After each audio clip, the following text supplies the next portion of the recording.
My wife's trainer challenged me without knowing my past in the special forces. I made him find out the hard way. He couldn't breathe. Tyler was flexing in front of the gym mirror when I walked in, checking his reflection with that self-satisfied smirk only someone in their 20s can pull off. "You must be the husband," he said without looking away from his own image. Arms raised, biceps bulging, admiring himself. "Melissa talks about you all the time." I didn't respond, just headed to the bench press area in the back corner, started untying my work boots, steel-toed Wolverines, heavy, covered in concrete dust. I'd come straight from the construction site, hadn't even changed. "She says you've gotten soft lately." His voice got louder, making sure people could hear, "that you don't satisfy her anymore. Not in the gym, not in bed, nowhere that matters." The weights stopped clanking. Treadmills kept running, but people slowed down. Ellipticals went quiet, heads turning, phones coming out. Always happens when there's potential drama. People can't resist. Tyler loved it. This was his stage, his moment, his audience. 20 people watching, waiting. I told her real men take what they want. Don't ask permission. Don't wait around. He took a step closer, chest out, arms flexed, tank top showing every muscle. "And I want her. What are you going to do about it, old man?" I finished untying my first boot, set it carefully beside the bench, started on the second one, slow, methodical, no rush. "Hit me? Please, try it." He laughed, loud, performative. "I'll drop you in 5 seconds, maybe less." I benched 320, squat 450. "What do you do? Push papers? Sit in an office all day?" I stood up slowly, straightened to my full height, 6 feet, about 185 pounds. Not big, not impressive. Gray in my beard, 43 years old, wearing dusty jeans and a faded t-shirt. Tyler was 28, maybe 6'2", 215 pounds of pure muscle, ripped abs visible through his compression shirt, arms like tree trunks, veins popping, probably trained 6 days a week, probably had a perfect macro-calculated diet, probably took exactly the right supplements at exactly the right times. What he didn't know, what Melissa had never told him, was that I'd spent 12 years in Special Forces, 75th Ranger Regiment first, then Delta Force selection, 8 years active duty in places that didn't officially exist, 4 years contract work after that doing things I still couldn't talk about under penalty of federal law. 5 seconds? I asked, voice calm, level, no emotion. Try 3. He grinned, confident, cocky, stupid. "I'll have you on the ground crying in 3 seconds flat, old man." He charged, telegraphed it, shoulder dropped, weight forward, right arm coming around for a haymaker punch, textbook mistake, the kind they teach you to exploit in week 1 of combatives training. I sidestepped. Simple, efficient. Grabbed his extended right arm with both hands, left hand on his wrist, right hand on his elbow, used his forward momentum against him, pushed his arm across his body, pulled his wrist down and toward me. Basic jujitsu. The kind they drill into you until it's pure muscle memory. One smooth motion, and Tyler was face down on the rubber gym floor. Happened so fast he didn't have time to react, didn't have time to catch himself. My right knee pressed into his spine between his shoulder blades, my forearm across the back of his neck, not choking him, not yet, just controlling. My left hand had his right arm twisted behind his back, shoulder joint at the edge of dislocation. Any resistance and it would pop. All his strength, all his muscle, all his training, completely useless in this position. "Can't breathe," he gasped, face pressed against the black rubber mat, turning red. "That's the point," I said quietly, calmly. "Now listen very carefully, Tyler. Don't interrupt. Don't struggle. Just listen." The crowd pressed closer. 30 people now. Every phone recording. This would be on YouTube in minutes. TikTok, Instagram, everywhere. "You thought my wife was single?" I applied a little more pressure, not much, just enough to make breathing harder. "She's been wearing her wedding ring every single day you've been sleeping with her. 7 years. That's how long we've been married. 7 years this past September." Tyler's face went from red to purple. He clawed at the floor with his free hand, trying to push up,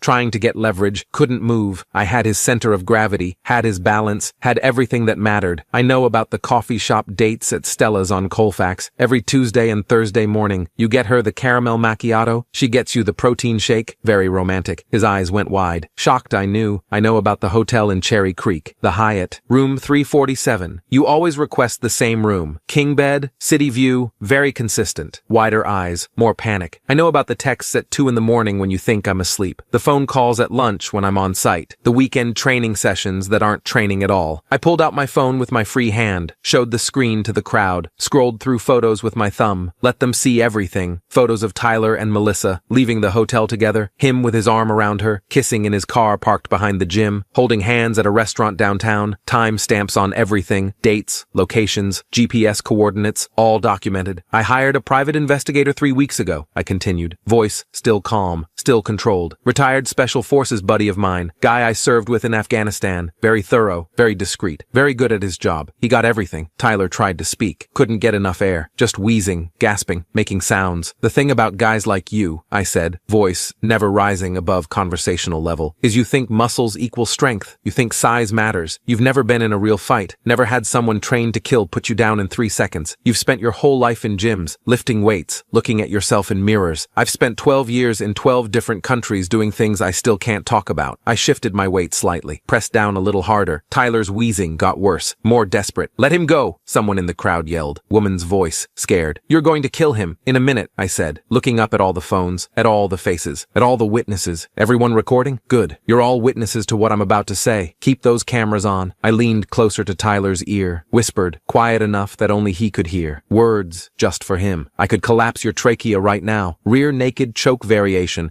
Brain damage in 90 seconds from oxygen deprivation. Permanent damage in 2 minutes. You'd never train again. Never work again. Hell, you'd never breathe the same. You'd spend the rest of your life with a rasp, with scars. Every single breath a reminder of this moment. His eyes went wide with pure terror. Real fear. Probably the first time in his privileged life. But I'm not going to do that, I said louder. For the crowd, for the cameras. Because I'm not a criminal. I'm not a thug. I'm just a husband having a conversation with the man who's been sleeping with my wife. I released the pressure on his neck slightly. Just enough. Let him suck in a desperate, ragged, wheezing breath. Your turn to talk, Tyler. Tell everyone here what you've been doing with Melissa Rodriguez, my wife. Tell them about the hotel, the dates, the plans you've been making. Tell them. He couldn't speak. Just gasped and coughed and choked on air. Drool coming out of his mouth onto the mat. No? Can't find the words? Let me help you then. I pulled out folded papers from my back pocket. Printed emails, printed texts, all of it. Held them up to the cameras. Let everyone see. Let them zoom in. This is a text from Tyler to my wife. 2 days ago, December 18th, 11:47 p.m. It says, and I quote, "Your husband's a fucking joke. I could take him with one hand tied behind my back. Why are you still with him? Leave him. Come with me to California. I've got that gym opportunity in San Diego." The crowd murmured. Whispers spreading. Shocked faces. Someone said, "What the fuck?" Another one from last week. December 12th, 2:34 a.m. "He's too old for you anyway. You're only 32. You're in your prime. You need a real man. Someone who can keep up with you in every way. You know what I mean?" More whispers. More shock. December 9th. "Does he even touch you anymore? Because I will. Every single day. Multiple times. You deserve that." I scrolled through more messages on my phone, each one more damning than the last. Each one destroying Tyler's image more completely. December 6th. "Random question, but how much is his life insurance policy worth? Just curious. You've mentioned before he has one through his company." Loud gasps from the crowd. Actual gasps. Someone said, "Oh my God." Another person said, "Call the police." December 3rd. "Construction accidents happen all the time.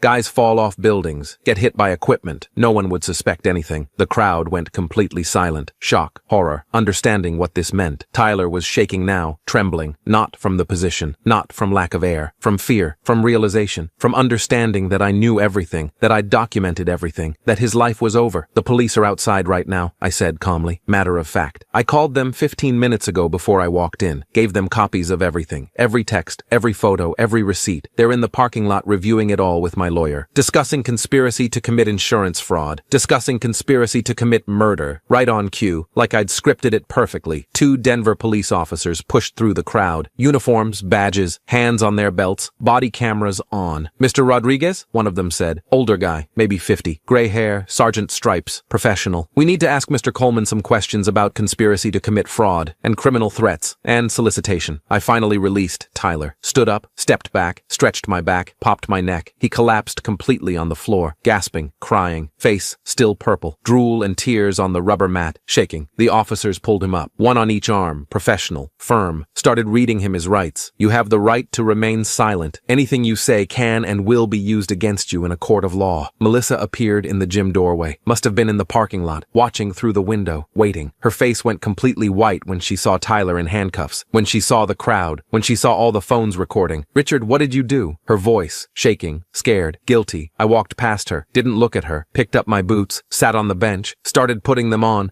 tying them carefully, taking my time. She grabbed my arm. "Richard, please, this isn't what it looks like. I can explain. Don't touch me." I pulled my arm away, stood up, faced her. "You've been sleeping with him for 4 months since August. I know everything."